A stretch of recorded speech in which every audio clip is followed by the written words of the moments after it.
Praise the Lord. ஆண்டவரும் அருமை இரட்சகருமாகிய இயேசு கிறிஸ்துவின் இனிய நாமத்தினாலே உங்களை யாவரையும் நாங்கள் வாழ்த்தி ஆசீர்வதிக்கிறோம். கர்த்தர் தாமே உங்களை ஆசீர்வதிப்பாராக. இன்றைய தேவ வார்த்தை வெளிப்படுத்தின சுவிசேஷம் 3ஆம் அதிகாரம் 7வது வசனம் 8வது வசனம் சொல்ல பாருங்க.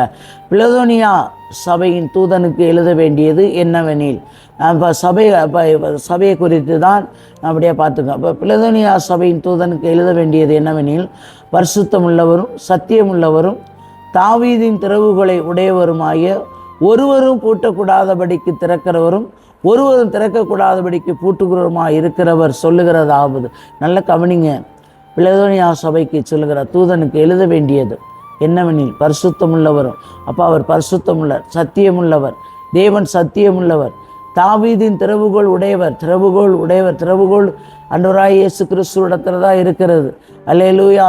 திறக்கவோ பூட்டவோ தேவனால் ஒருவரால் தான் முடியும். அல்லேலூயா. அப்போ ஒருவரும் பூட்டக்கூடாதபடிக்கு திறக்கிறவரும், அப்போ ஒருவரும் பூட்டக்கூடாதபடிக்கு கர்த்தர் தான் திறக்கிறவர், ஒருவரும் திறக்கக்கூடாதபடிக்கு பூட்டுகிறவர். அப்போ கர்த்தர் தான் பூட்டுகிறோமா இருக்கிற சொல்லுகிறதாவது, உன் கிரியைகளை அறிந்திருக்கிறேன், உனக்கு கொஞ்சம் பலன் இருந்தும் நீ என் நாமத்தை மறுதலியாமல் என் வசனத்தை கை கொண்டபடியினாலே இதோ திறந்த வாசலை உனக்கு முன்பாக வைத்திருக்கிறேன், அதை ஒருவனும் பூட்ட மாட்டான். நல்ல கவனிங்க.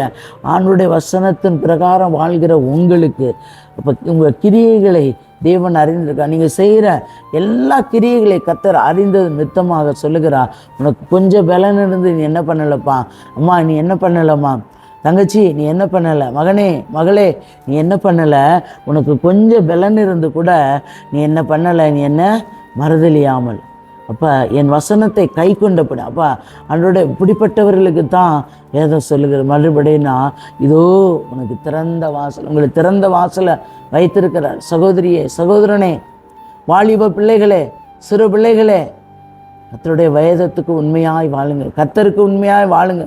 சபையை பார்த்து தான் வேதம் சொல்லுகிறது, சபையை பார்த்து தான் பேசுகிறார், சபைக்குள்ளே தான் பேசுகிறார்.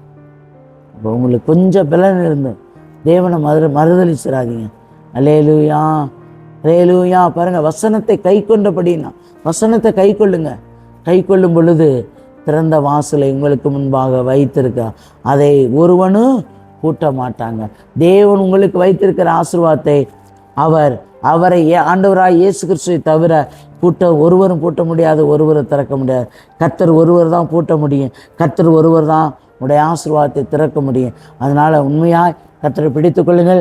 கர்த்தர் உங்களை ஆசீர்வதிப்பாராக. தகப்பனே மை துதிக்கிறோம், சோத்திரம். கர்த்தாவே, சர்வ வல்லமையுள்ள தெய்வமே மை துதிக்கிறோம், சோத்திரம். நேற்றும் என்று மாறாத நல்ல தகப்பனோட பரிசுத்தமுள்ள கருத்தில் ஒரு விஷயங்களை தாழ்த்தி பொறுப்பாற்ற தேவன் பொறுப்படுங்க. ஆசீர்வதி. இயேசுவின் நாமத்தில் வேண்டிய ஜீவனுள்ள நல்ல பிதாவே. ஆமேன், ஆமேன்.